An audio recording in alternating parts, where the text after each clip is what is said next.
أعوذ بالله من الشيطان الرجيم. بسم الله الرحمن الرحيم.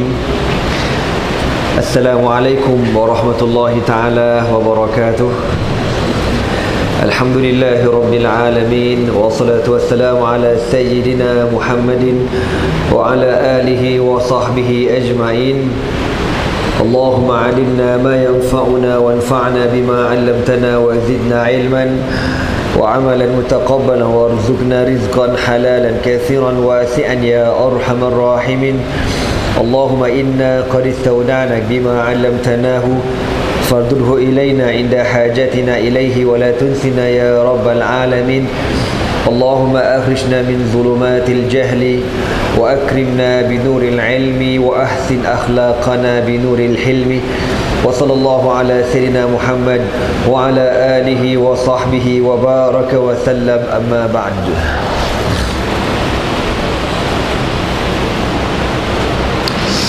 Alhamdulillah, bersyukur kita kepada Allah Subhanahu wa taala kerana dengan taufik dan hidayahnya dapat sama-sama kita menunaikan salat maghrib secara berjemaah.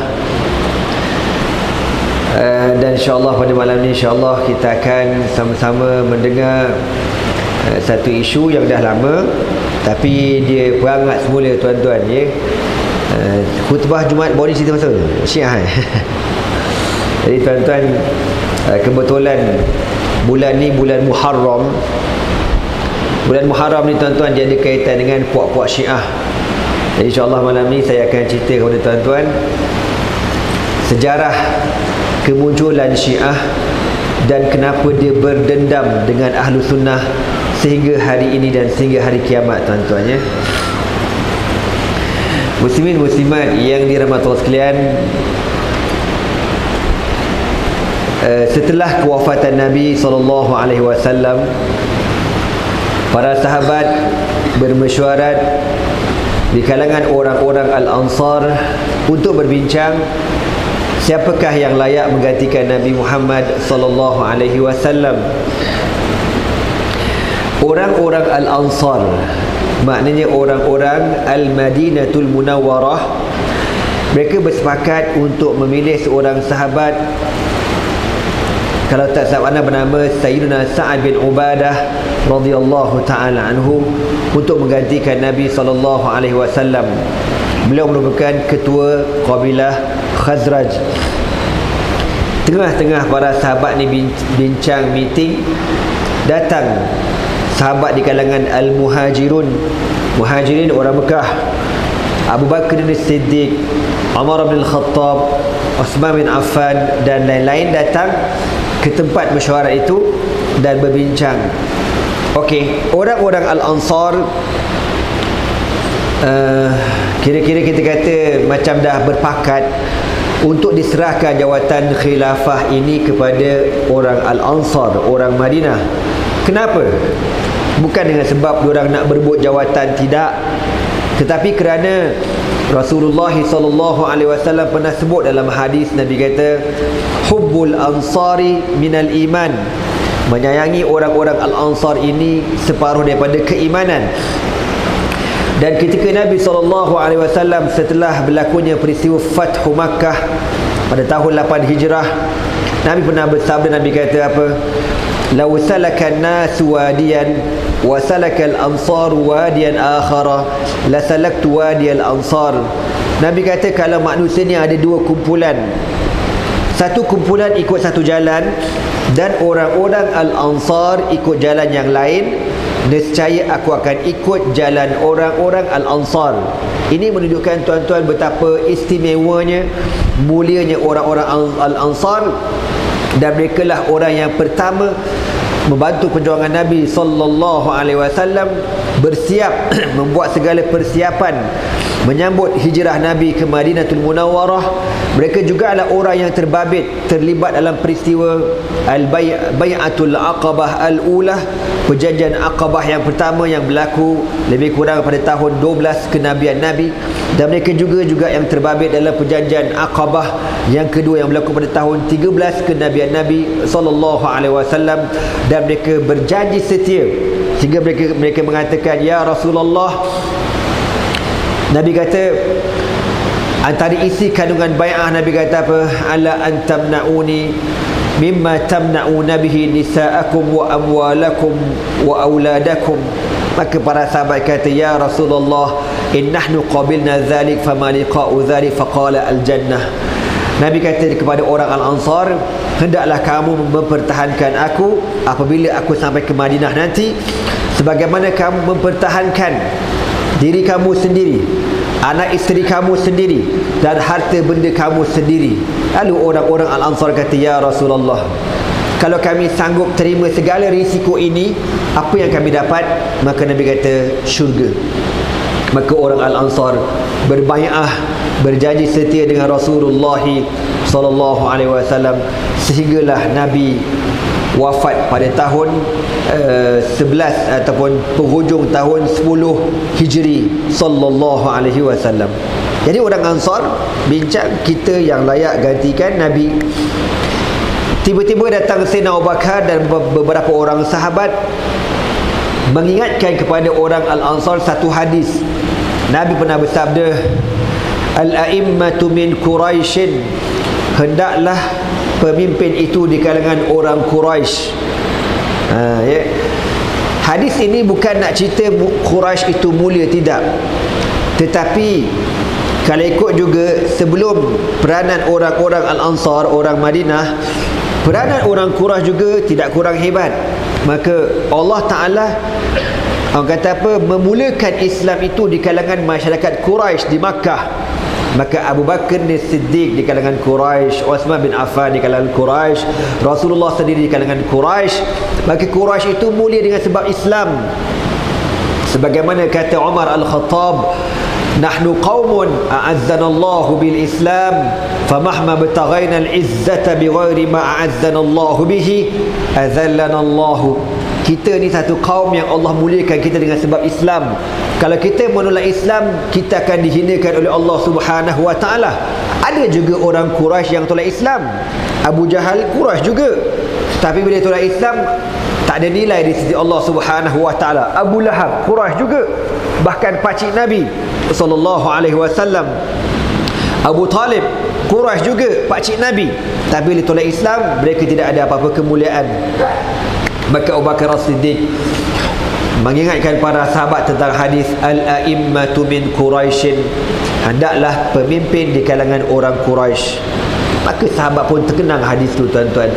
Abu Bakar ni ada benda-benda yang dia ingat dan ramai sahabat yang tak ingat. Sebagai contoh, ya, bila Nabi wafat, sahabat khilaf nak tanam dekat mana Nabi ni. Ada kata kita tanam dekat Palestin, tempat kubur para Nabi dan Rasul alaihi wassalatu wassalam. Jauhnya ke Palestin. Ada orang kata kita pulangkan balik ke Makkah, tanah tumpahnya darahku, tuan-tuan. Tempat asal kelahiran Nabi sallallahu alaihi wasallam. Ada kata kita tanam Nabi dekat Baqi Al-Gharqad, perkuburan Baqi di Madinah. Lalu bila Abu Bakar dengar khilaf macam ni, kata, apa kata Sayyidina Abu Bakar? Fa inni sami'tu Rasulullah sallallahu alaihi wasallam yaqulu ma min nabiyyin qubid illa, lebih kurang maksud gini, mana-mana nabi yang mati, yang wafat, tidak akan ditanam kecuali tahta firashihi, di bawah tempat tidurnya. Dekat mana Nabi tidur, di situlah Nabi ditanam. Maka di akhir umur Nabi berada di dalam bilik Sayyidatina Aisyah radhiyallahu taala anha, maka Nabi ditanam dekat situ. Kan sampai sekarang. Tuan-tuan semua, jadi orang pun dengar apa yang Abu Bakar cakap. Dan seorang sahabat bernama Zaid bin Thabit radhiyallahu taala anhu, yang merupakan penulis wahyu di zaman Nabi sallallahu alaihi wasallam, dia orang Madinah, dia bukan orang Mekah. Dan dia bukan kena-mengena dengan Abu Bakar, bukan kroni, tak ada. Dia kata apa? Tuan-tuan semua, cuba tuan-tuan ingatkan balik, sepanjang-panjang lebih kurang 11 ataupun 12 hari Nabi sakit, siapa yang jadi imam? Siapa yang jadi imam sembahyang sepanjang-panjang Nabi sakit? Semua kata Abu Bakar As-Siddiq radhiyallahu ta'ala anhu. Pernah berlaku Orang dah azan, dah iqamah, Abu Bakar tak muncul lagi. Sayyidina Umar Al-Khattab, dia tengok Abu Bakar tak ada, dia pun ke depan lah, ke depan. Nabi dekat bilik Sayyidatina Aisyah, Nabi perhati tengok siapa jadi imam. Sekali tengok Umar, lalu Nabi kata apa? La aballahu wal muslimuna illa Abu Bakrin. Nabi kata tidak, Allah tak izinkan yang jadi imam kecuali Abu Bakar. Tunggu Abu Bakar datang, tunggu Abu Bakar baru jadi imam, tuan-tuan.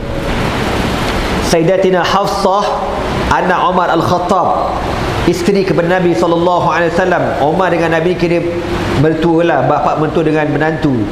Dia pernah kata ke Nabi, Hafsah, ya Rasulullah, izinkan bapa aku jadi imam sekali je, sekali, one more, kan? Ini zaman Nabi, kau jangan main-main jadi imam. Nabi jadi makmum Soho tu kan? Jadi dia nak sangat tu bapa jadi imam ketika Nabi hidup. Apa kata Nabi? Ya Hafsah, bukan aku yang pilih bapa engkau, bukan aku yang pilih Abu Bakar, tetapi Allah Subhanahu wa taala yang pilih. Ini kemuliaan Abu Bakar As-Siddiq radhiyallahu taala anhu. Dan Nabi pernah bersabda, sa'altullaha 'aliyan thalathan ayuqaddimahu fa aballahu illa Abu Bakrin. Nabi kata, aku berdoa kepada Allah 3 kali. Nabi minta, izinkan Ali jadi imam, izinkan Ali jadi imam ya Allah, izinkan Ali jadi imam ya Allah. Allah kata apa? Tak boleh kecuali Abu Bakar. Tuan-tuan, inilah kemuliaan Sayyidina Abu Bakar As-Siddiq radhiyallahu ta'ala anhu. Ittifaq seluruh ulama kata dialah manusia yang paling mulia setelah Rasulullah sallallahu alaihi wasallam di kalangan para sahabat. Lalu apa kata Zaid bin Thabit? Idza radinahu lidinina afala nurdihi lidunyana. Kalau kita redha Abu Bakar menjaga agama kita, kita redha Abu Bakar menjadi ketua bab agama. Ketua bab agama ni bab sembahyang. Kenapa kita tak setuju dia menjadi ketua politik kita, ketua dalam bab pemerintahan? Maka seluruh para sahabat berittifaq, bersetuju, berbai'ah dengan Abu Bakar As-Siddiq radhiyallahu ta'ala anhu. Lalu dia ditabarkan sebagai Al-Khalifatul Ula ba'da Rasulillah sallallahu alaihi wasallam. Ada riwayat yang mengatakan Sayyidina Ali bin Abi Talib lewat berbai'ah. Ada 2 sebab, tuan-tuan, Sayyidina Ali lewat. Yang pertama, ketika Nabi wafat, dia yang menyelenggarakan jenazah Nabi. Dia dan seorang lagi hamba kepada Sayyidina Ali ni menyelenggarakan jenazah Nabi SAW. Yang kedua, Sayyidatina Fatimah radhiyallahu ta'ala anha bintu Rasulullah sallallahu alaihi wasallam, anak Nabi. Ketika Nabi wafat, dia jumpa Abu Bakar. Fatimah kata, ya Abu Bakrin, bapa aku ada tinggal sebidang tanah. Nabi ada tinggal sebidang tanah di sebuah lokasi bernama Fadak. Fa dal kaf. Lalu Fatimah minta supaya diserahkan tanah tu dekat dia, sebab dia satu-satunya pewaris Nabi yang masih hidup. Di kalangan anak Nabi kan, anak Nabi semua meninggal belaka kecuali Fatimah.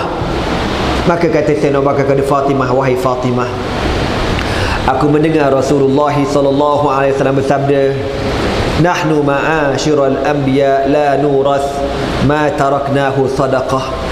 Kami para nabi dan rasul kalau mati tidak meninggalkan harta, tidak mewariskan harta.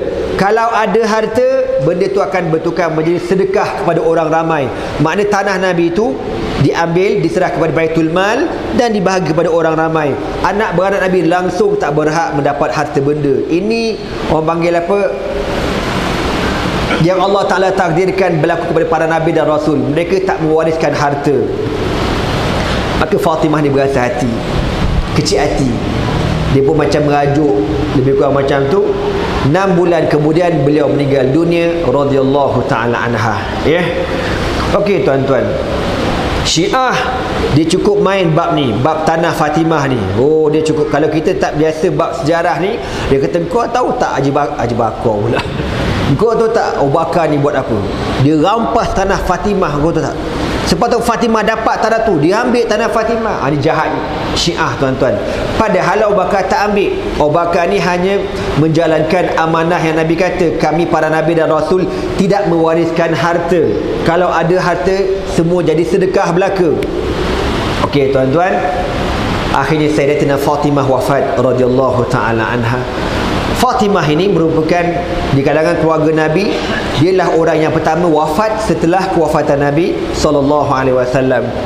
Ketika Nabi wafat, ketika Nabi hampir-hampir nak meninggal tu, Nabi panggil Fatimah. Nabi tarik kepala Fatimah. Nabi baring yang ini kan, dia tarik kepala Fatimah. Nabi berbisik Lepas tu Fatimah angkat kepala, dia menangis kan. Lepas tu Nabi tarik balik kepala Fatimah, Nabi peluk, Nabi bisik. Fatimah angkat kepala, Fatimah ketawa. Ketawa macam tu. Tadi menangis, lepas tu automatik ketawa. Aisyah tengok pelik. Aisyah kata, apa hal pula Fatimah ni, pelik sungguh. Tak pernah dia buat benda pelik macam ni. Tadi menangis, lepas tu ketawa. Lalu Aisyah tanya, wahai Fatimah, apa pasal kau tadi aku tengok bermula kau nangis, lepas tu bila Nabi peluk sekali lagi kau ketawa? Cuba kau cerita dekat aku. Fatimah kata, aku takkan cerita, dia kata. Setelah Nabi wafat, barulah dia cerita. Dia kata apa? Kali pertama aku nangis sebab apa? Nabi bisik. Nabi kata apa? Fatimah, ayah akan mati pada kesakitan ini. Nabi kan sakit kan. Ada ulama kata dengan sebab kena racun dengan satu hidangan kambing. Bahaya. Ada kambing oleh ni. Bahaya.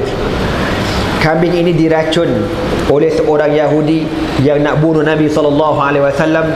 Ketika Nabi baru gigit begitu, maka dengan izin Allah, dalam hadis cerita, tulang ni bercakap, ya Rasulullah, inni masmum, aku beracun. Nabi buang tu tuan-tuan, saki-baki racun masuk ke dalam badan Nabi SAW. Ada sahabat yang terus meninggal dunia, yang makan hidangan tu terus mati tuan-tuan. Okey, maka Nabi kata, aku akan mati dengan sebab kesakitan ini. Itu yang Fatimah menangis tu. Aku menangis. Lepas tu Nabi tarik balik kepala aku. Nabi kata apa? Fatimah, engkaulah orang pertama akan ikut Abah. Mana lepas Abah mati, engkau pula mati. Fatimah kata, ya ke? Seronok ni tuan-tuan, seronok nak mati. Kita ada macam tu kan? Contohlah bapak kita dekat Hospital Sungai Buloh tu kan, wayar berselirat gitu kan, tengok dia punya macam tu kan. Tiba-tiba Abah pun tarik kepala kita, malam tadi Abah mimpi. Abah mimpi lepas Abah mati, kau pula mati. Agak-agak kita kata, Abah cakap bila hidup. Abah ni termampu lah. Kita macam tu, memang penakut nak mampu sebab mati. Sebab kita tak pernah prepare nak mati tuan-tuan. Okey. Lalu Sayyidina Abu Bakar As-Siddiq menjadi khalifah lebih kurang 2 tahun setengah tuan-tuan. Dan kemudian dia jatuh sakit, demam panas radhiyallahu ta'ala anhu. Di akhir umur Abu Bakar, beliau berwasiat supaya jawatan khalifah ini diserahkan kepada Sayyidina Umar bin Al-Khattab radhiyallahu ta'ala anhu.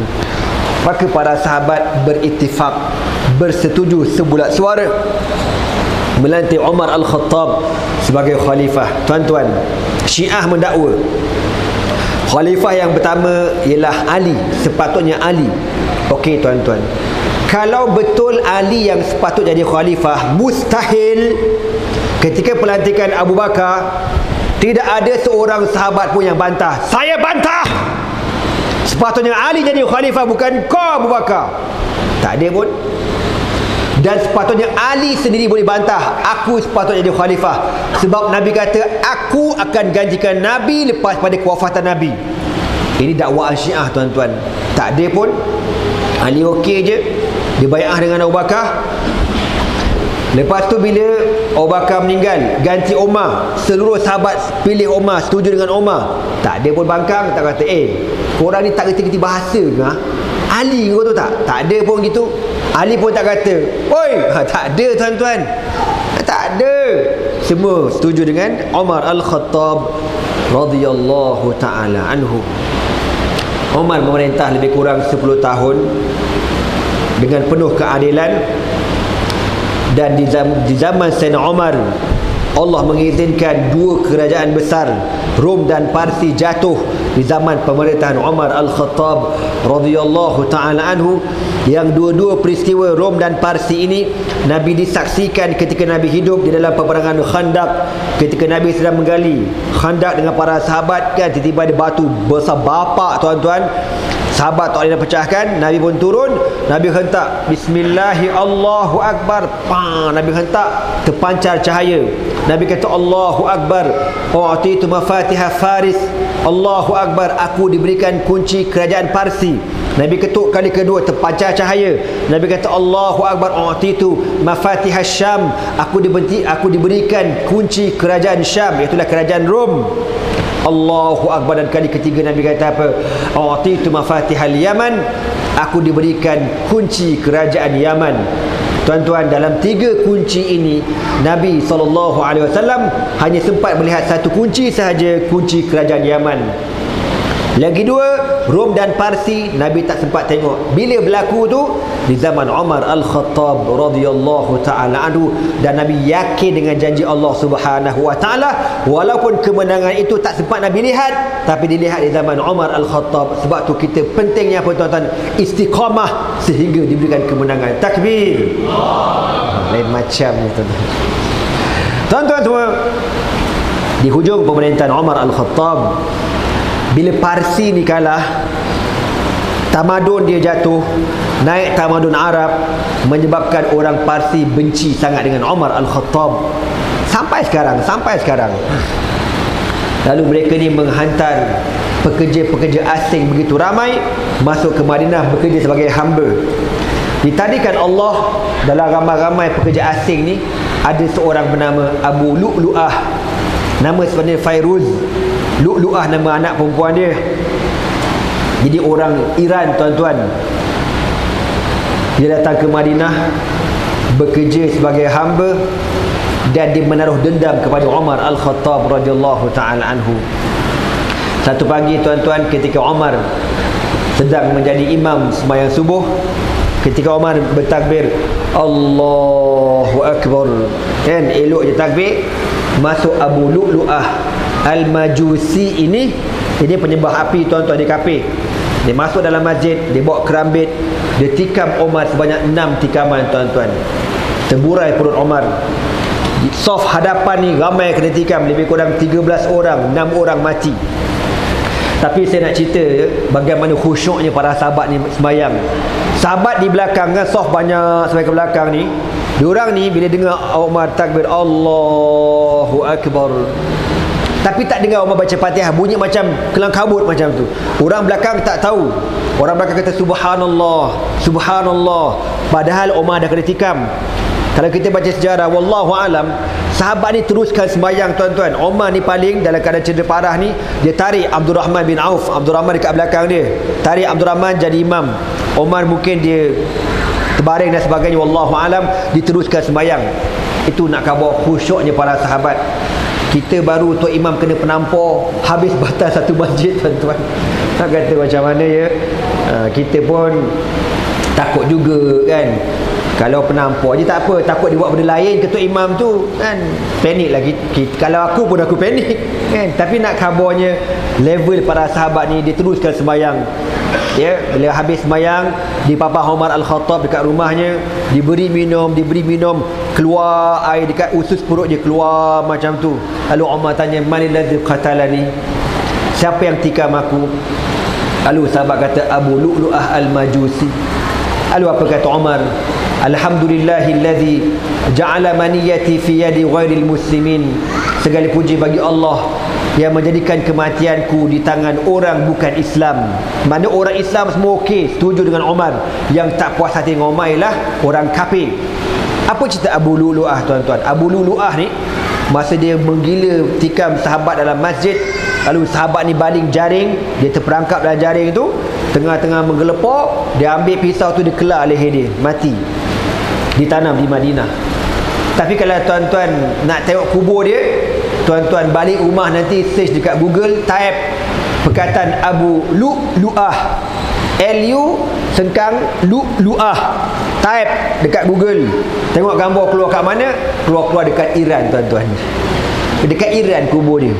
Orang Iran punyalah puak-puak Syiah Majusi ni, dia cukup berbangga dengan Abu Lu'lu'ah.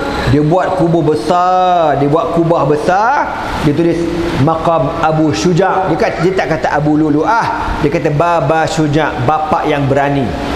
Padahal dia mati dekat Madinah, tanamnya dekat Madinah, tapi dia orang punya berterima kasih kepada Abu Lu'lu'ah ni.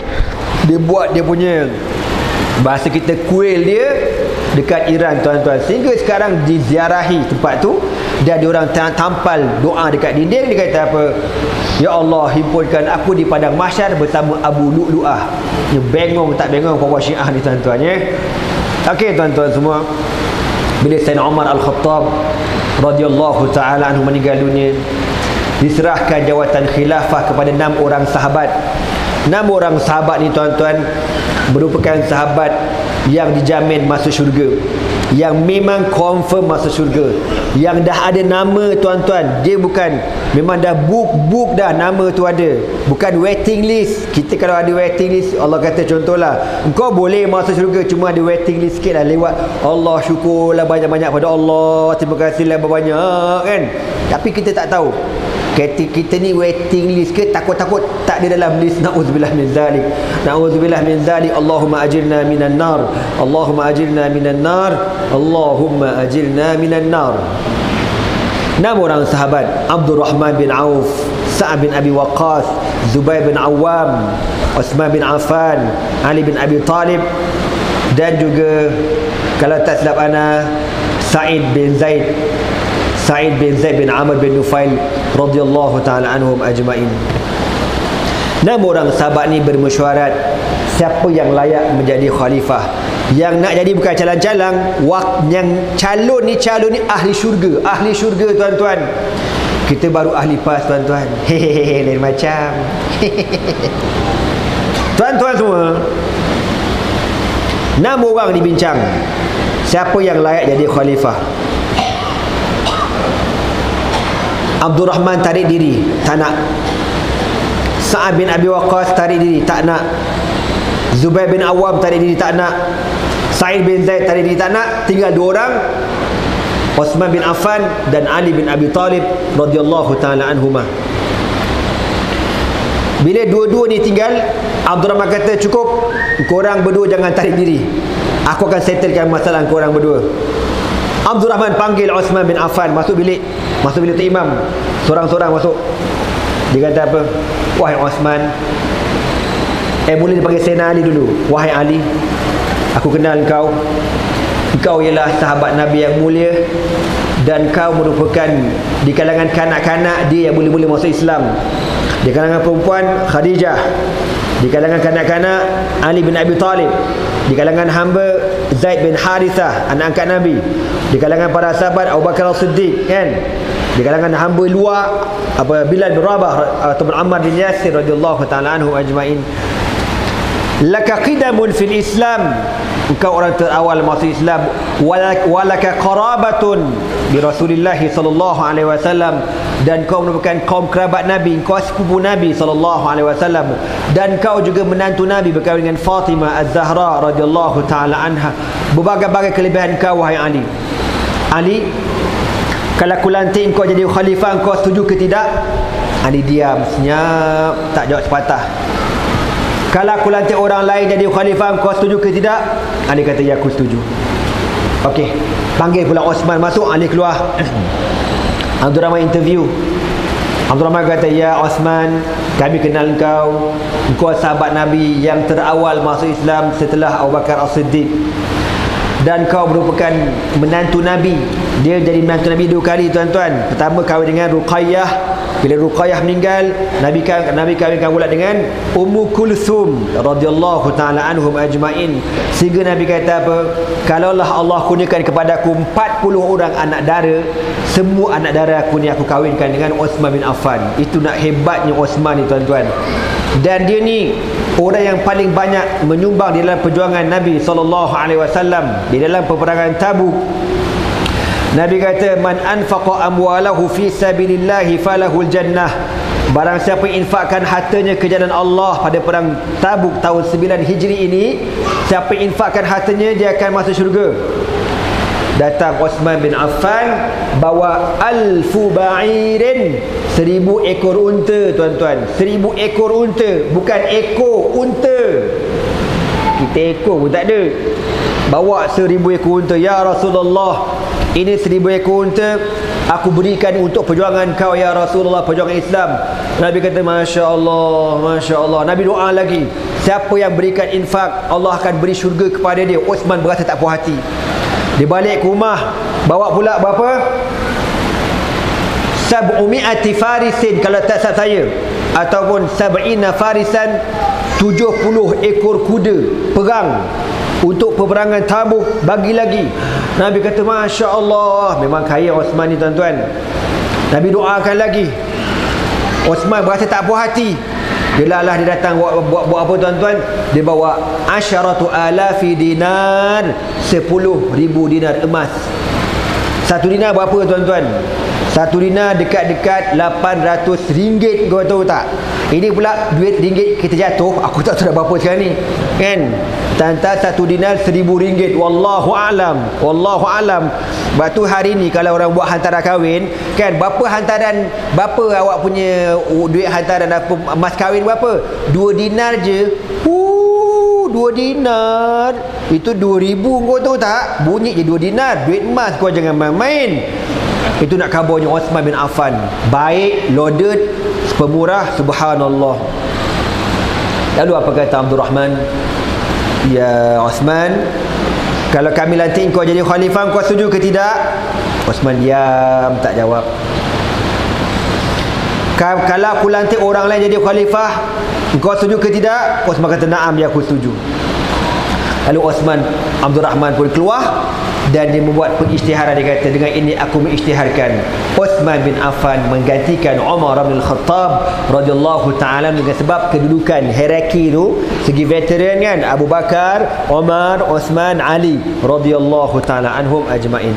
Sekali lagi saya nak tekankan, tuan-tuan, Sayyidina Ali tak bantah. Dia kata, aku tak puas hati. Kau tak kerti ke, ha?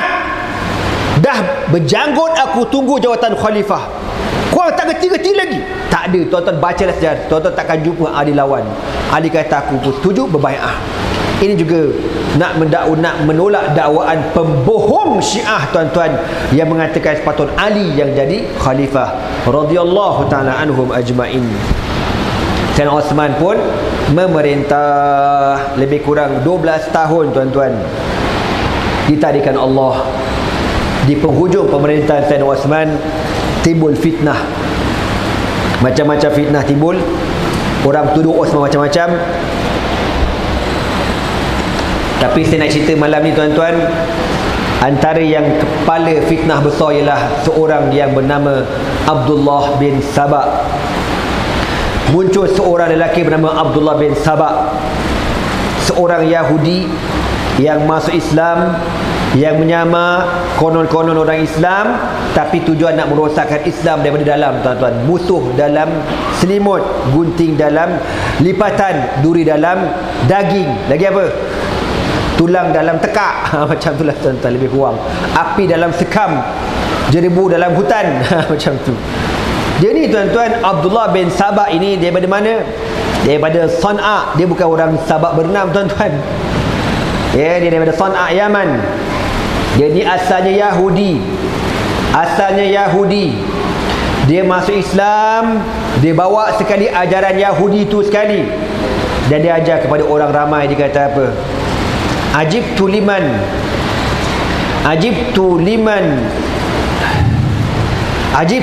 ayqana bi ruju'i Isa wa lam yuqin bi ruju'i Muhammadin sallallahu alaihi wasallam.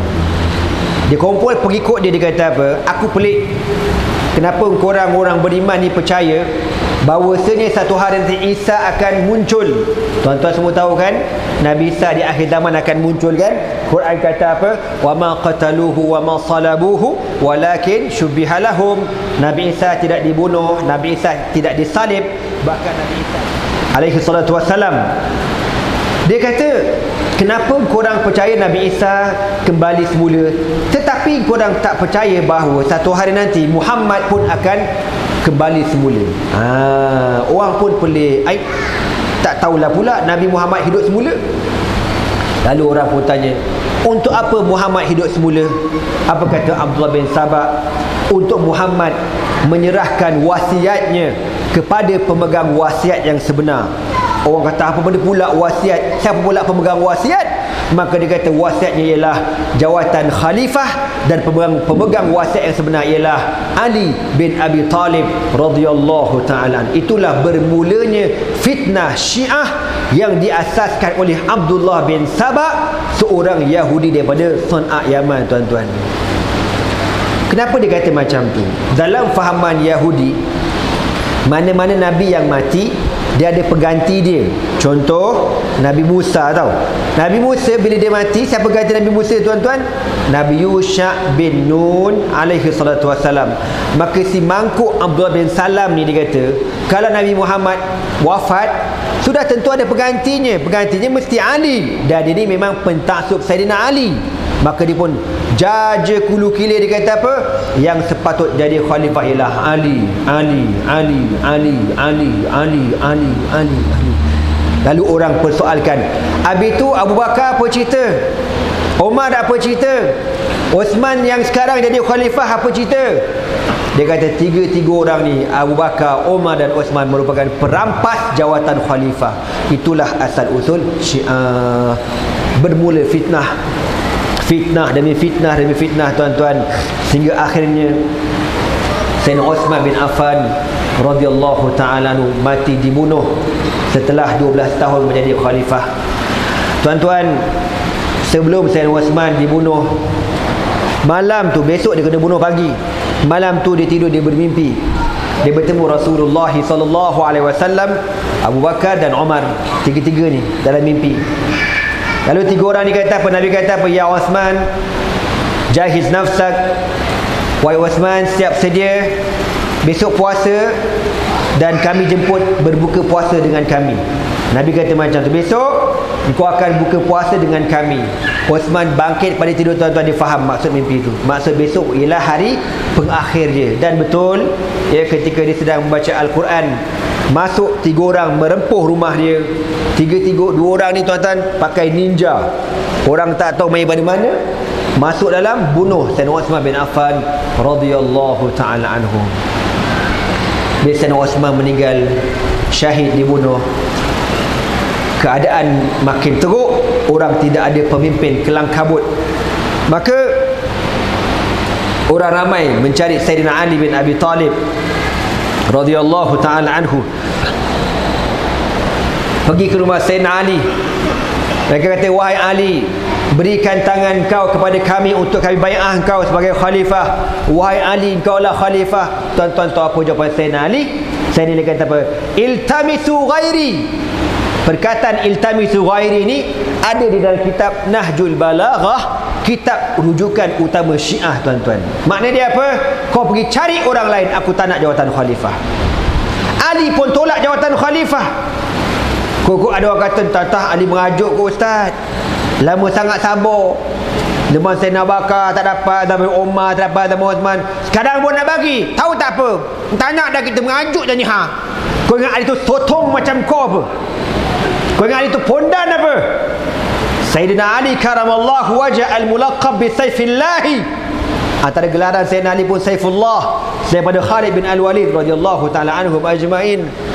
Ali tak nak jawatan khalifah. Iltamisu ghairi, cari orang lain, cari orang lain. Kenapa? Kenapa dia kata?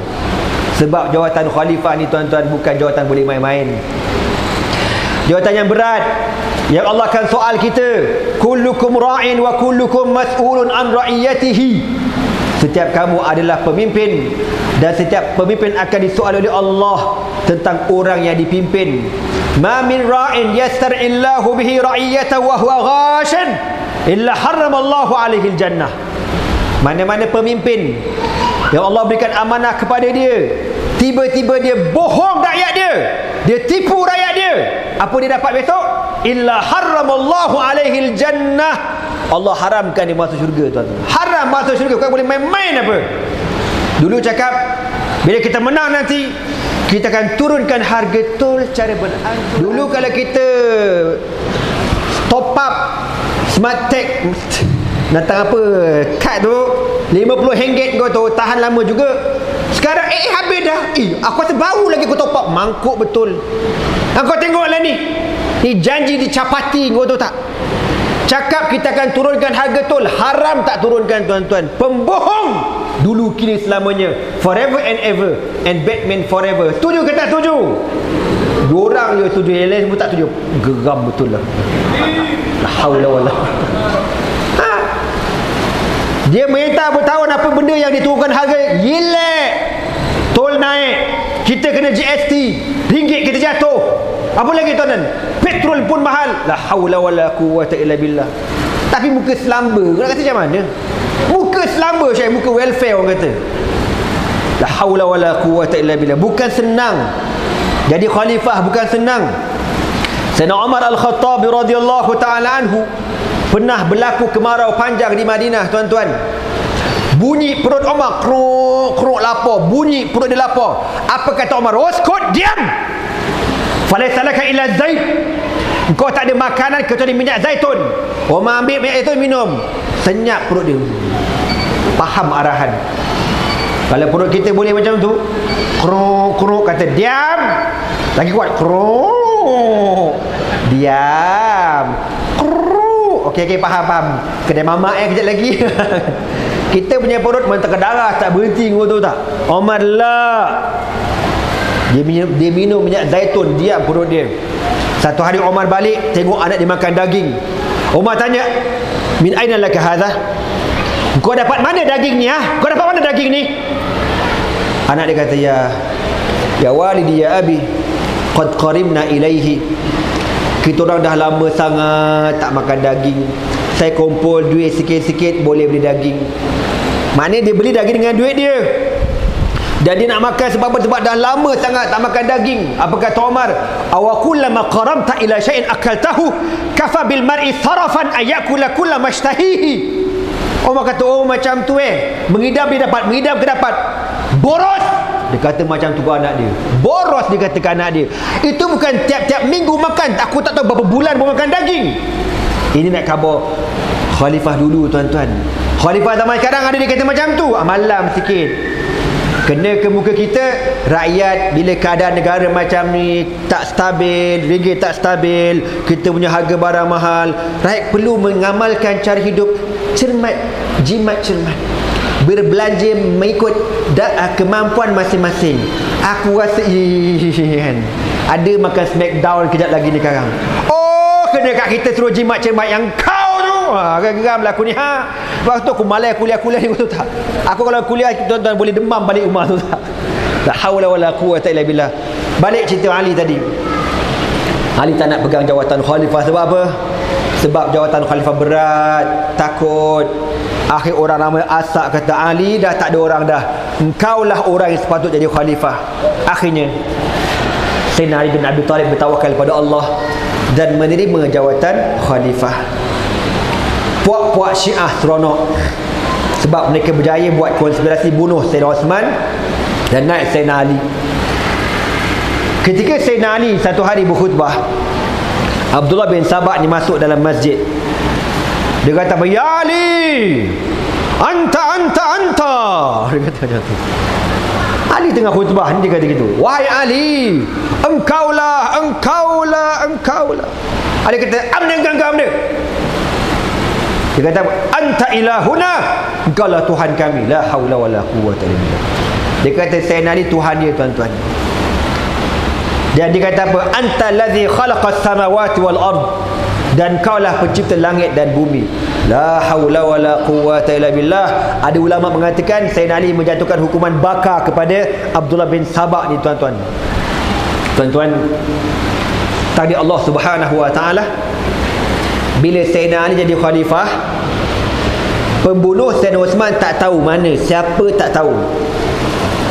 Lalu berita kematian Osman sampai ke pengetahuan Sayyidatina Aisyah radhiyallahu taala anha. Yang Aisyah ni duduk dekat mana, tuan-tuan? Dekat Mekah.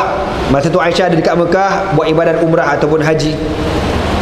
sahabat antaranya Zubair bin Awam, Talhah pergi jumpa Aisyah, kata, ya Ummul Mukmin, kami nak buat berita yang menyedihkan. Apa dia? Sayyidina Osman telah mati dibunuh. Innalillahi wa inna ilaihi raji'un. Habis siapa khalifah sekarang ni? Ali bin Abi Talib. Aisyah kata apa? Aku takkan setuju sehingga dicari siapa pembunuh Osman dulu. Kena cari dulu siapa yang bunuh Osman, baru aku setuju kita cerita bab khalifah. Tuan-tuan, Sayyidatina Aisyah radhiyallahu taala anha dan Sayyidina Ali radhiyallahu taala anhu ada cerita lama. Sayyidatina Aisyah pernah berasa hati dengan Sayyidina Ali. Ini sejarah tuan-tuannya, tuan-tuan dengar je. Hati jangan kata bukan ke sahabat Nabi ni, aku cerita fakta je. Yang korang jangan kata ish, jangan. Astaghfirullah ya, astagfirullah. Sahabat Nabi tuan-tuan, apa clash yang berlaku sekalipun, mereka dijamin masuk syurga, tahu tak? Dia confirm masuk syurga. Jangan cakap banyak ah. Kita clash belum tentu lagi tuan-tuan. Sahabat tak, tapi Allah mentakdirkan berlaku benda ni. Dulu tuan-tuan di Madinah, orang pernah tuduh Sayyidatina Aisyah buat benda tak elok dengan seorang sahabat bernama Safwan bin Mu'attal dalam kisah Hadisatul Ifki, ya, satu fitnah yang berlaku. Maka wahyu tak turun, tak selesai masalah. Nabi pening kepala nak fikir siapa betul, Aisyah betul ke orang yang tuduh dan sebagainya kan. Akhir Nabi SAW tanya sahabat, apa pendapat kau tentang Aisyah? Nabi cari kawan-kawan sepermainan Aisyah. Aisyah ni apa cerita?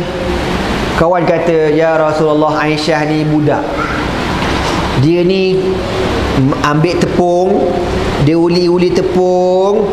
Contohlah ya, dia buat dinosaur ke apa ke, dia leka main tu, dia pun mengantuk, dia tidur, datang ayam makan, tek makan patung habis. Itulah Aisyah, budak tak tahu benda, budak baik. Orang lain pun kata macam tu. Bila Nabi tanya kat Sayyidina Ali, apa pendapat kau tentang Aisyah? Sayyidina Ali kata apa? Ya Rasulullah, ramai lagi perempuan dekat luar, kau kahwin je lain. Ali kata macam tu. Ali tak kata cerai, tak. Cuma dia kata orang perempuan lain ramai lagi, kau kahwin lain. Tu je. Ali cakap tu kenapa tuan-tuan? Ulama kata dengan sebab Nabi ni pemimpin tau. Bila orang fitnah, Nabi serabut. Jadi Ali kata tak payah pening-pening, kahwin lain, settle masalah. Jadi perkataan Sayyidina Ali ni tuan-tuan sampai ke pengetahuan Aisyah, menyebabkan dia berasa hati radhiyallahu ta'ala anhum ajmain sampai zaman dia jadi khalifah. Aisyah kata aku tak setuju. Cari dulu pembunuh Osman, siapa dia? Lalu tuan-tuan, Sayyidina Ali ni mara. Sayyidina Ali ni menuju mencari apa ni Sayyidatina Aisyah. Aisyah pun ada kumpulan dia ramai, ribuan. Ali pun ada ribuan. Lalu bertembung di sebuah kawasan. Nak berlaku sebuah satu peperangan yang panggil peperangan Jamal, peperangan unta tuan-tuan. Dinamakan peperangan unta dengan sebab ketua pasukan Aisyah ni, Aisyah sendiri, yang dia menaiki seekor unta, dan atas unta tu ada geduk. Geduk unta ni mana rumah unta tu kan, yang orang duduk dalam tu. Bila bertembung dua pasukan, mereka bincang, mesyuarat. Akhirnya tuan-tuan, wakil Aisyah dan wakil Sayyidina Ali berittifak, bersetuju kita berdamai.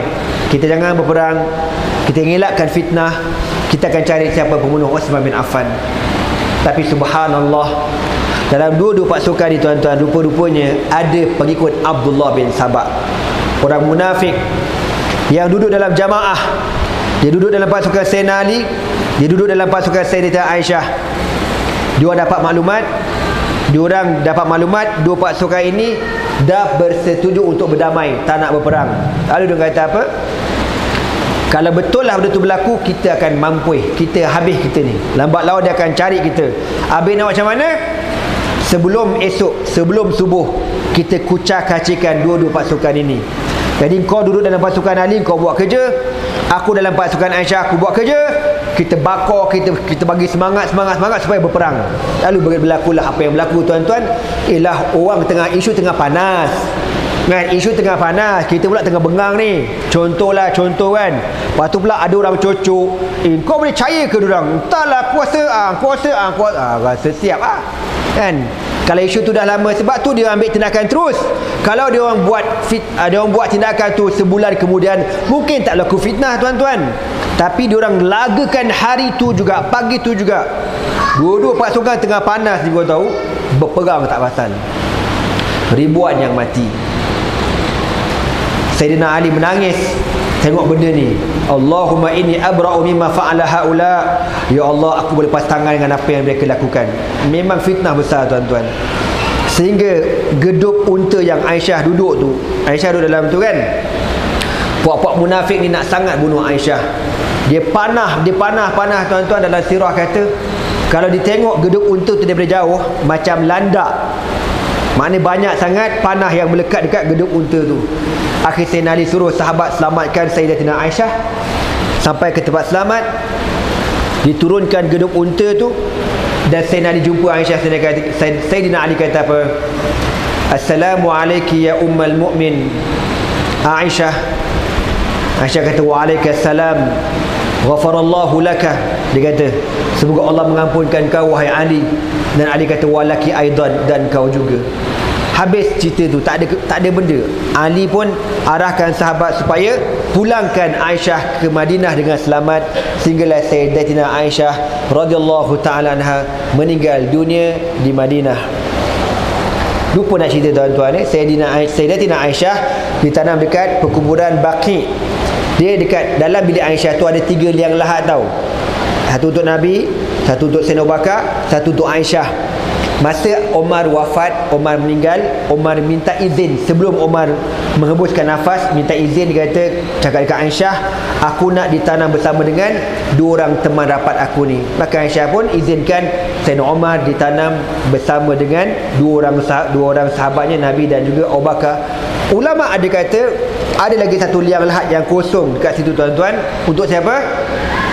Untuk ditanam Nabi Isa alaihi salatu wassalam di akhir zaman. Okey tuan-tuan,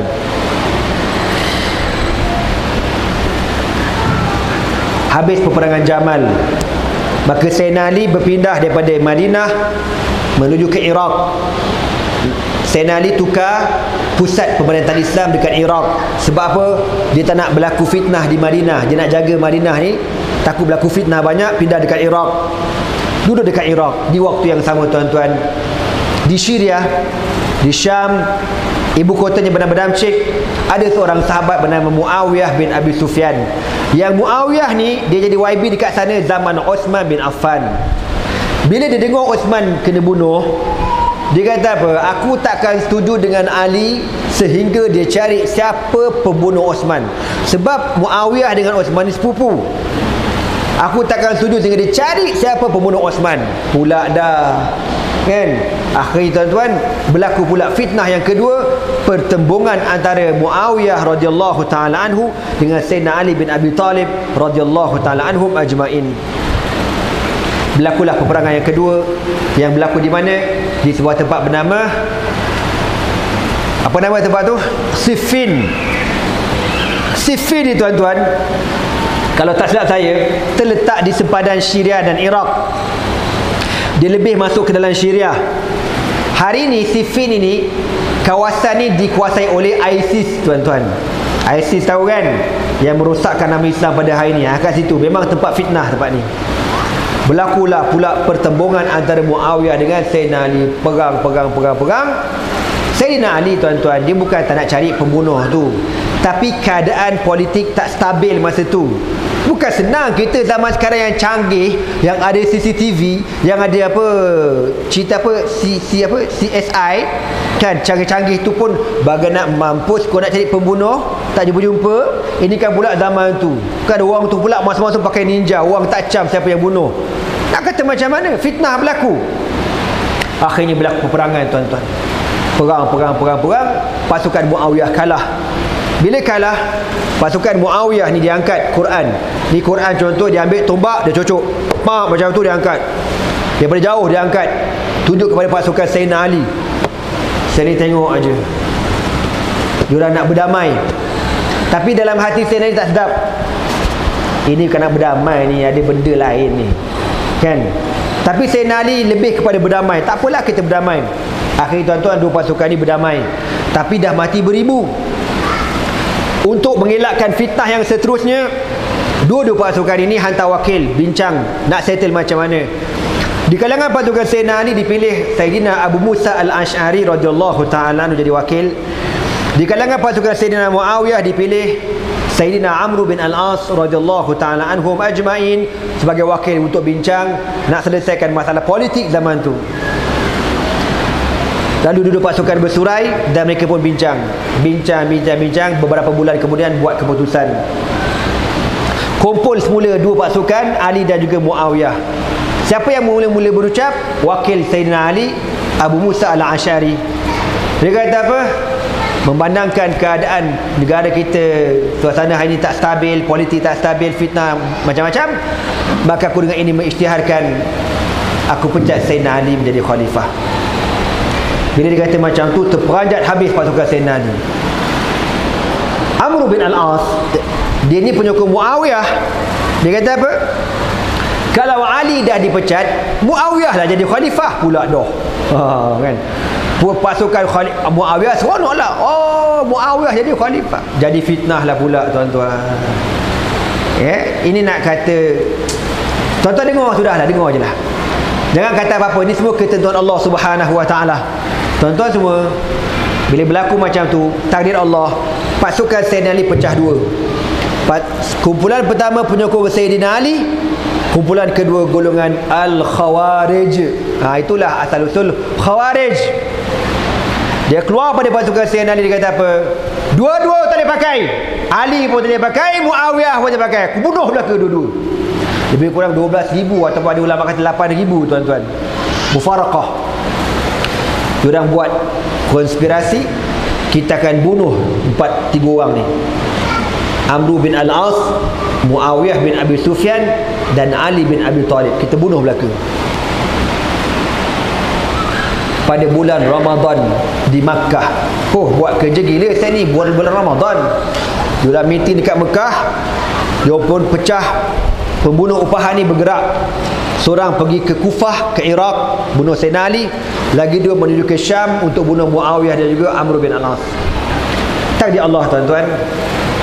Pada satu pagi, Sayyidina Ali ni keluar untuk kejut orang sembahyang subuh. Zaman dulu khalifah berat. Khalifah kejut sembahyang subuh, bangun. Pergi sembahyang subuh. Tu khalifah zaman dulu, zaman sekarang ada khalifah buat kerja macam tu. Entah-entah dia tak bagi subuh tuan-tuan. Wallahu a'lam. Susah tuan-tuan, jangan main. Jadi Allah, minta Allah jauhkan kita daripada segala jawatan, insya-Allah. Amin. Dua orang jamin, yang semua gila jawatan belaka. Sabar je lah. Kita boleh pegang jawatan. Tuan-tuan boleh pegang jawatan dengan syarat tuan-tuan amanah tu je. Tuan-tuan memang nak buat kerja betul, okey. Tapi kalau kita pegang jawatan saja-saja nak buat sakit hati korang, baik tak payah, cek penyakit aja. Tuan-tuan semua, saya dah keluar pada rumah dia, kejut orang, ya Allah, ila salah.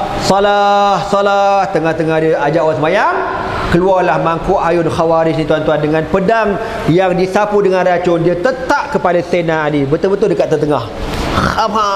Dia tetak tembus sampai ke otak Sayyidina Ali radhiyallahu ta'ala anhu. Rebah pingsan, tak sedar ke diri. Yang pembunuh ni pun lari tuan-tuan. Sayyidina Ali dipapah, bawa ke rumah, sakit tenat, cedera parah, dan akhirnya menghembuskan nafas, meninggal dunia tuan-tuan. Lagi diorang apa cerita? Amr bin Al-As dia tak boleh bunuh, tak dapat bunuh sebab saya tak ingat yang tu. Tapi yang Muawiyah tuan-tuan, Muawiyah dekat Syria kan, dekat Damsyik. Muawiyah pun macam Sayyidina Ali juga. Dia akan kejut orang, as-salah macam tu. Tapi tuan-tuan, takdir Allah, pagi tu Muawiyah sakit, tak apa sihat. Jadi orang lain wakil dia kejut kawan sembahyang.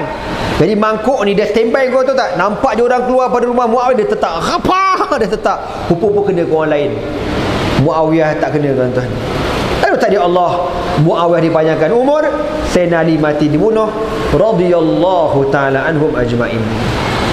Tuan-tuan, bila Ali kena bunuh, orang-orang di Iraq melantik siapa jadi khalifah yang seterusnya? Sayyidina Hasan bin Ali bin Abi Talib radhiyallahu ta'ala anhuma, cucu Nabi yang pertama. Tapi di waktu yang sama, Muawiyah tak setuju. Muawiyah beranggapan kalau tak jumpa lagi pembunuh Osman, aku takkan bai'ah. Cari dulu pembunuh Osman. Kita pergi sekejap dekat Sayyidina Hasan, kita berkenalan sekejap dengan Sayyidina Hasan radhiyallahu ta'ala anhu. Sayyidina Hasan, tuan-tuan, cucu Nabi yang pertama, asbahun nas bin Nabi sallallahu alaihi wasallam, orang yang paling mirip mukanya dengan Nabi sallallahu alaihi wasallam. Cantik Hasan ni, orangnya handsome sangat-sangat. Sayyidina Abu Bakar masa tengok Sayyidina Hasan masa kecil-kecil, dia kata apa? Engkau ni Hasan, dia kata apa? Bisyabihin. Dia kata engkau ni Hasan, muka engkau betul-betul mirip atuk engkau Rasulullah sallallahu alaihi wasallam. Sayyidina Hasan ni, tuan-tuan, masa kecil-kecil Nabi sayang sungguh ke dia. Nabi ada Al-Hasan, Nabi ada Al-Husain, Nabi ada Usamah bin Zaid, cucu angkat Nabi. Usamah ni kulit dia gelap.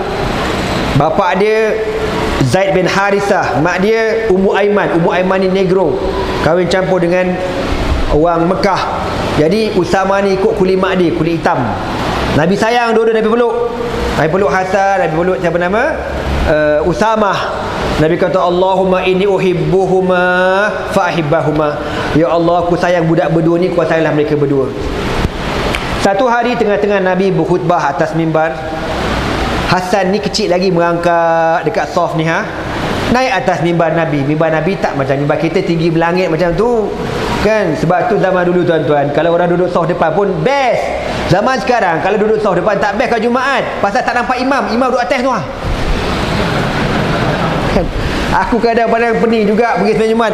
Aku nak duduk soft depan, dapat pahala soft depan, tapi tak nampak muka khatib. Dan khatib tinggi melangit, kau tahu. Nabi dulu mimbar dia 3 anak tangga. 1, 2, 3, nampak muka Nabi sallallahu alaihi wasallam. Jadi Hasan ni mengangkat, dia naik atas mimbar Nabi. Nabi tengok cucu dia naik. Nabi kata apa?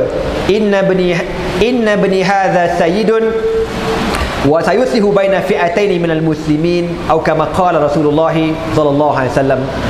Nabi kata, cucu aku ni besok akan menjadi pemimpin. Cucu aku ni besok akan jadi pemimpin, dan dia akan menyatukan antara dua kumpulan Islam yang berbalah. Sadaqa Rasulullah sallallahu alaihi wasallam. Maha benar kata Rasulullah sallallahu alaihi wasallam. Betul kata Nabi, tuan-tuan. Beberapa puluh tahun kemudian Sayyidina Hasan menjadi khalifah. Yang pertama, sebab Nabi kata anak aku ni besok, cucu aku ni besok jadi ketua. Hasan menjadi khalifah tak lama, 6 bulan sahaja. Dia bincang dengan Muawiyah nak selesai masalah macam mana. Muawiyah ada kumpulan yang ramai. Muawiyah jaga Syirah ramai orang, tuan-tuan.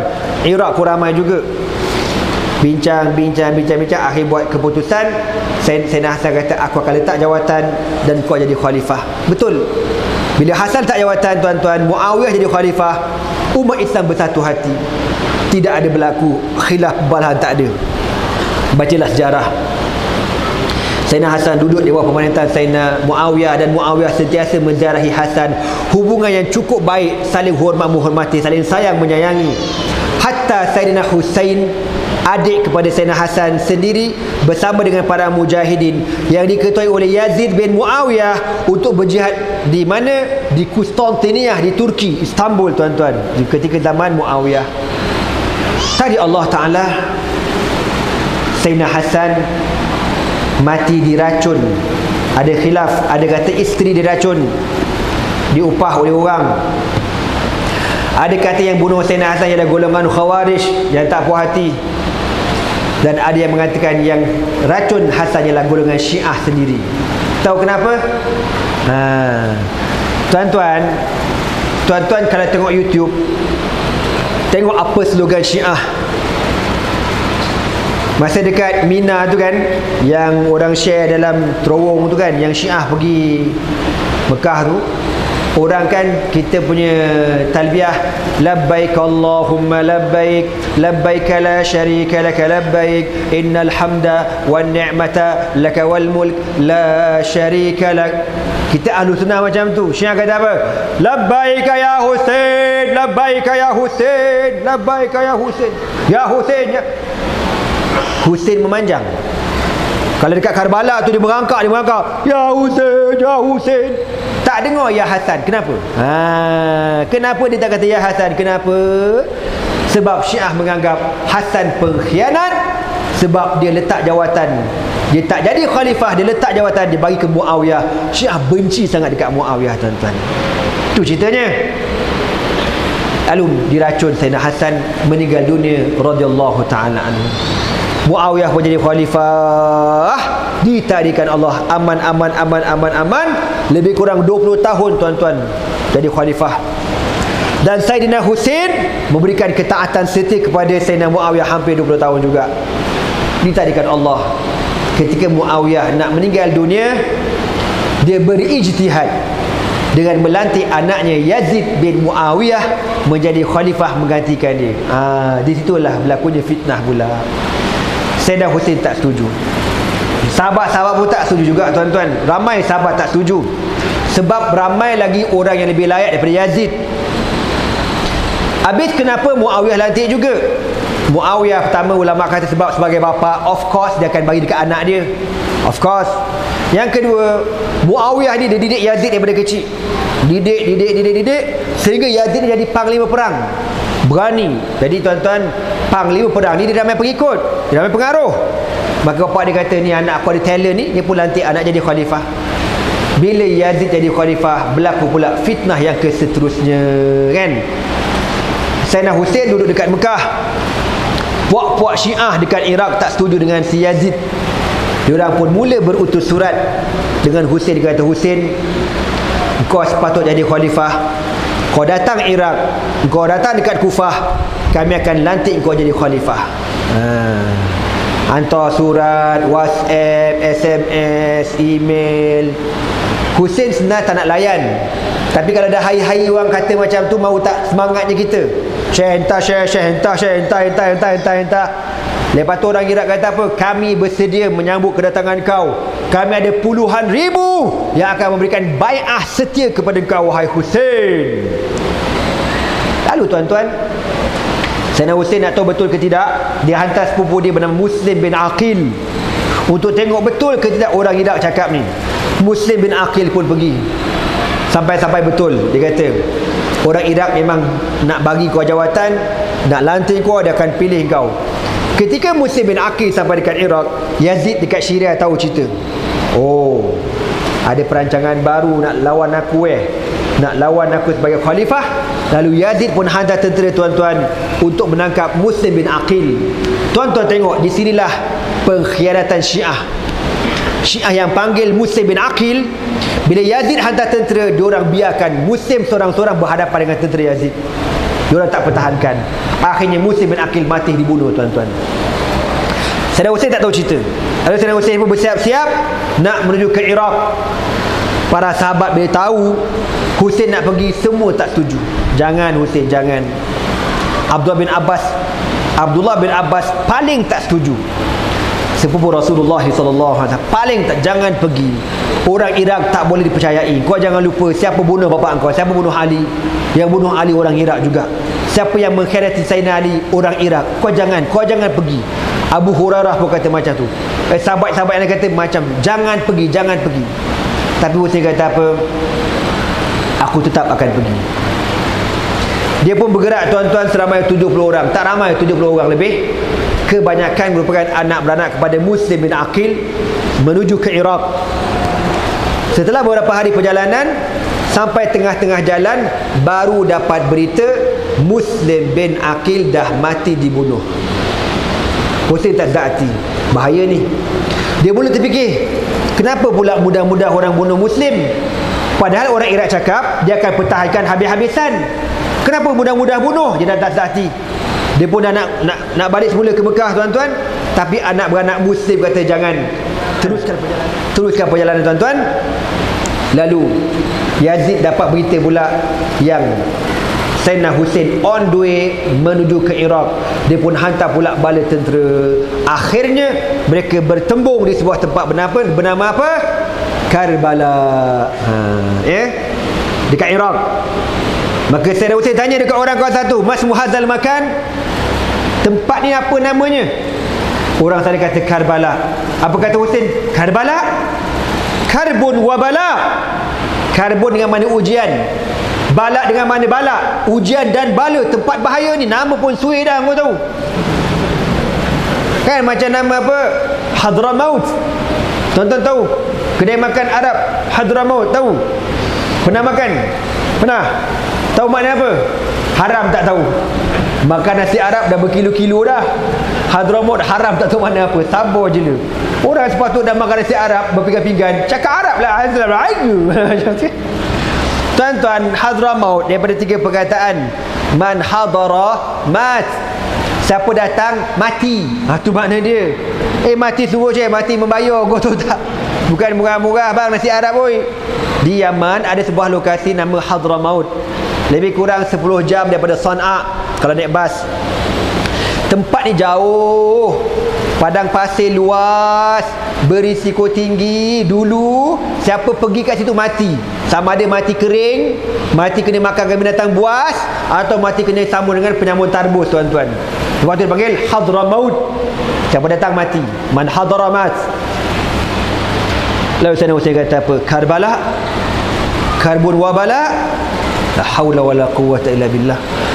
Diorang pun berkemah kat situ. Tentera Yazid pun sampai. Pada asalnya tuan-tuan berlaku perbincangan.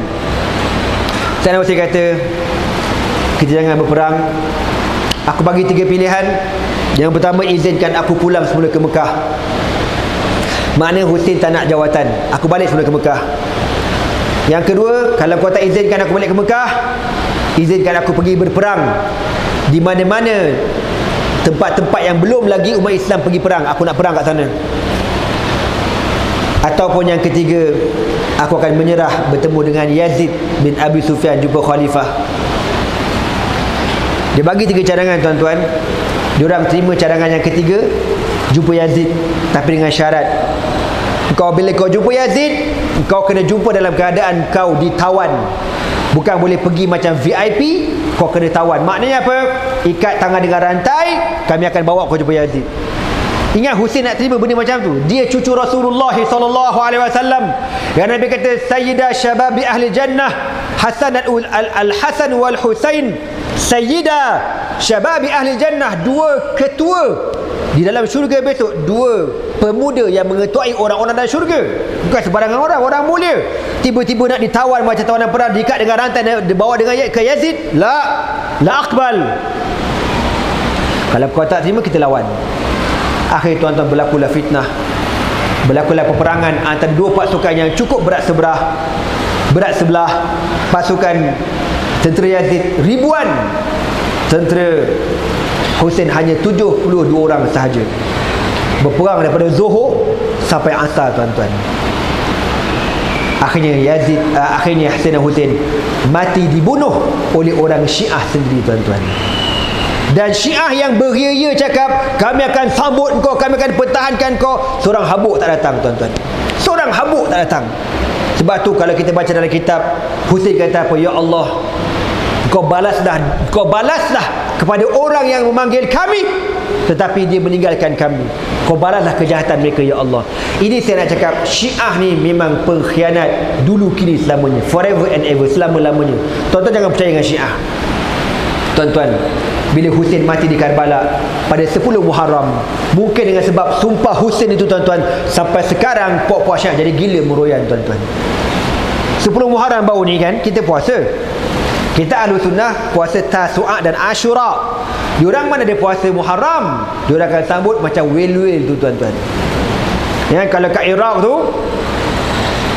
dia pergi dekat Karbala, yang heavy punya Syiah ni, daripada pintu kawasan Karbala tu besar, dia merangkak ni, oh, ya Husain, ya Husain, ya Husain, merangkak sampai ke dalam kubur tu. Kalau di Syria, pada malam 10 Muharram, puak-puak Syiah ni akan buat nikah mut'ah beramai-ramai. Ada kawasan masjid itu, Sayyidah Zainab. Masuk je, tuan-tuan, masuk je. Daftar nama. Haji Wan nak? Boleh. Daftar nama. Kan? Dan dibagi kau punya pasangan. Astaghfirullahalazim. Oh, gila. Malam tu dia kata, kalau kau projek, na'udzubillah min zalik, zina lah, tuan-tuan, zina. Masuk dalam bilik, kau tak ada, kau rendak je dia. Dia kata malam tu kalau melekat benih, itulah yang bakal melahirkan tentera Imamul Mahdi. Imam Mahdi Syiah yang ke-12 nama Hasan Muhammad bin Hasan Al-Askari. Mereka mendakwa tentera ni dia akan muncul dan dia ada tenteranya. Tenteranya siapa? Yang dilahir ataupun yang dikandungkan, yang melekat benih pada malam 10 Muharram tu tuan-tuan. Oh, benda ni bukan hari ni Pak Ustaz, dah ratusan tahun. Maknanya diorang dah ada tentera tuan-tuan. Imam Mahdi Syiah ni dah prepare dah nak lawan Ahlussunnah wal Jamaah. Tuan-tuan, dia sambut belasah badan, belasah badan. Yang pelik tuan-tuan, kalau kita fikir segi logik kan, kenapa Nabi wafat kau tak buat macam tu? Nabi sepatut kau sedih lah. Tak, dia relax kan. Abu Bakar tak apalah kau tak suka.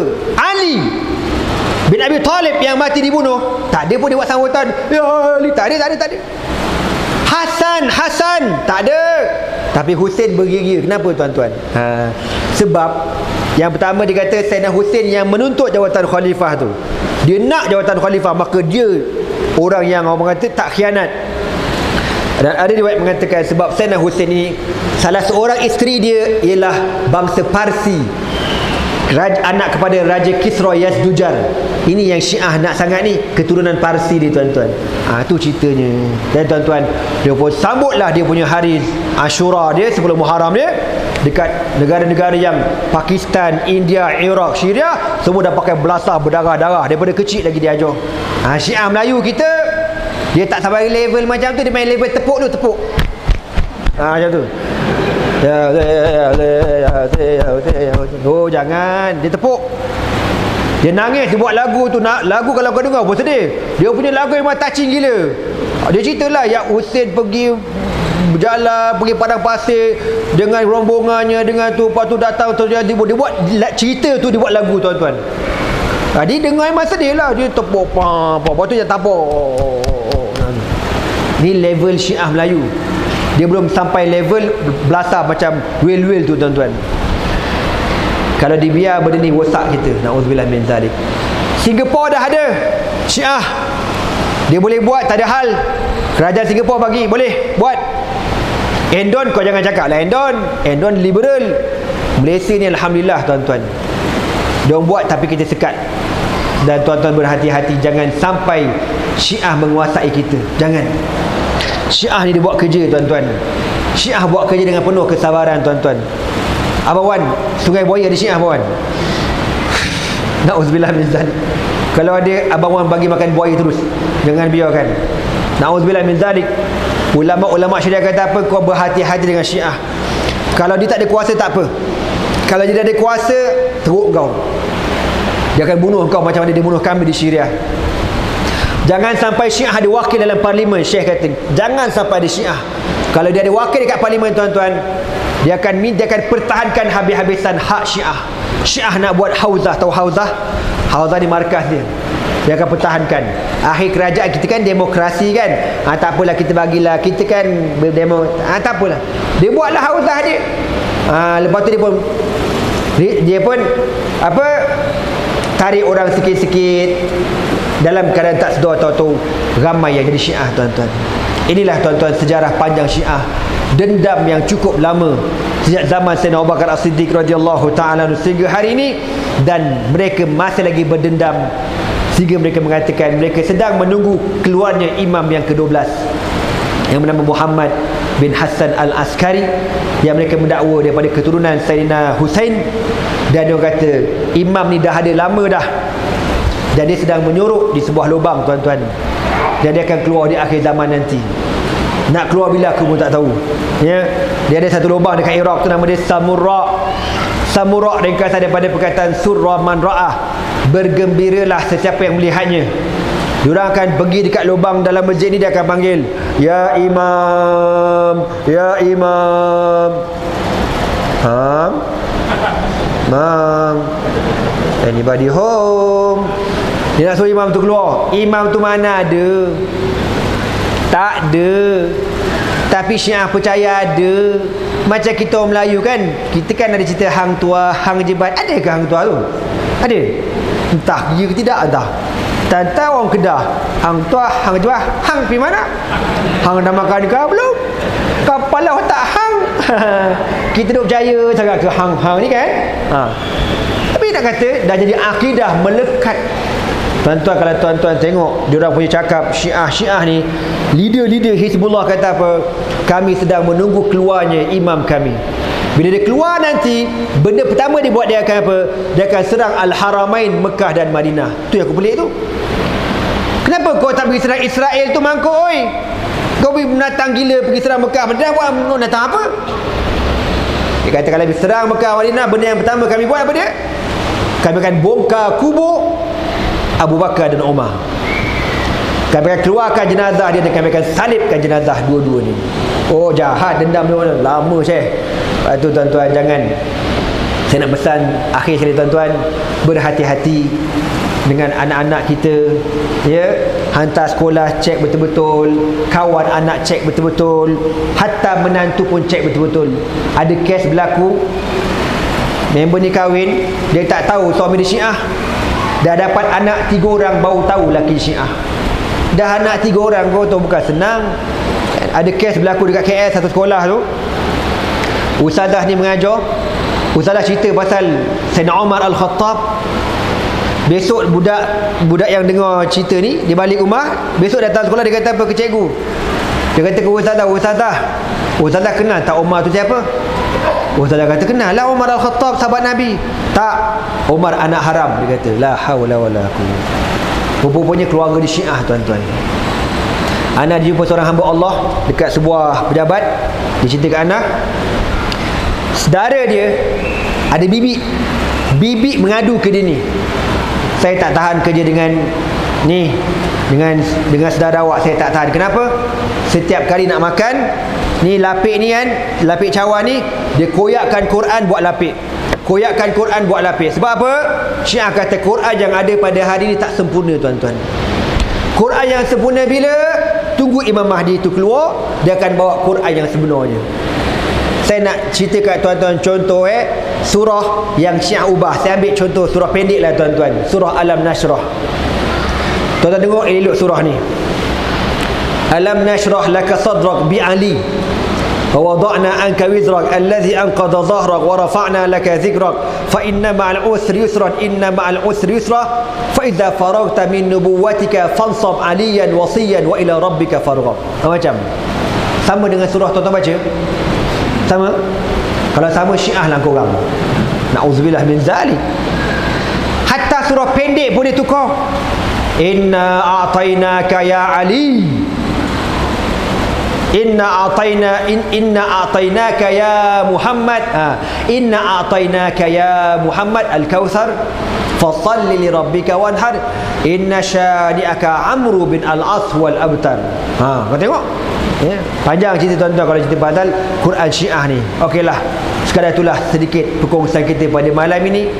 Saya pesan kat tuan-tuan, berhati-hati dengan mereka, jaga-jaga dengan mereka. Mereka macam kanser, musuh yang bergerak secara diam-diam, senyap-senyap, dibimbangi dalam anak beranak kita, saudara mara kita ada orang-orang yang menganut faham Syiah. Wa astaghfirullah li wa lakum. Wassalamualaikum warahmatullahi taala wabarakatuh. Subhanakallah wa bihamdika asyhadu an la ilaha illa anta astaghfiruka wa atubu ilaihi. Bismillahirrahmanirrahim. Wal 'asr innal insana lafi khusrin illa alladhina amanu wa 'amilus الصالحات وتواصوا بالحق وتواصوا بالصبر. اللهم إنك عفو كريم تحب العفو فاعف عنا يا كريم. والله سبحانه وتعالى أعلم بالصواب. تكبير تكبير تكبير.